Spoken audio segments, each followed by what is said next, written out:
Igama umbani? Igama ngubaba Manduna, Obed Manduna. Obed Manduna. Hlala lapha koBulawayo-ke umkhuhlane wecorona uthini, uzwile yini? Ukhona sokugcwele kakhulu. Ukhuliswa kwababona ababulayiwe. Sengilahlekelwe izihlobo, sengilahlekelwe ngabangani lapha koBulawayo. Laba bangani bayenze njani ukwesitile kancane, kwenze njani kubo, wezwani kubo? Ukuthi babe bengazwa kuhle, babe banjwe yicorona, ukuthi i-vaccine ayingakafiki, kodwa kathi sokungcono ngoba i-vaccine sikhona. Bafele esibhedlela. Abanye bafele ezindlini.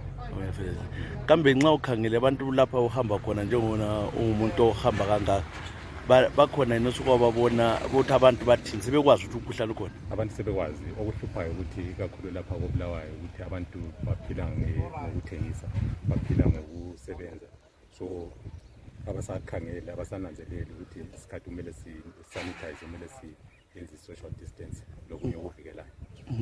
Wena njengomuntu odila labantu, usebenza labantu kangaka, uzivikela njani?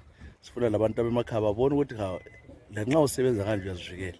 Engawukhuthaza ukuthi abantu begqoke ama-mask, engakhuthaza futhi ukuthi abantu be-sanitize, be-maintain i-social distance.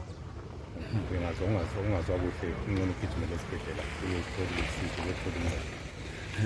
Ukuthi abantu bangazami into zokulokhu befutha ezindlini, kumele bayidinga uncedo ngalo. Esibhedlela lakhonokho ama-home remedies ayanceda, ama-home remedies, kodwa begijima esibhedlela lokhu vaccinate be-vaccinate. Okay. Indaba leyo ku-vaccination swayenza wena? Sengavaccinate, sengahlatshwa. Okay. Kwakubatshela abantu kubuhlungu yini mbayo? Hayi into ye-2 minutes kuphela, kodwa awuzwakali lutho. Hayi awuzwakali lutho. Hayi, siyabonga kakhulu. Hayi kulungile, siyabonga.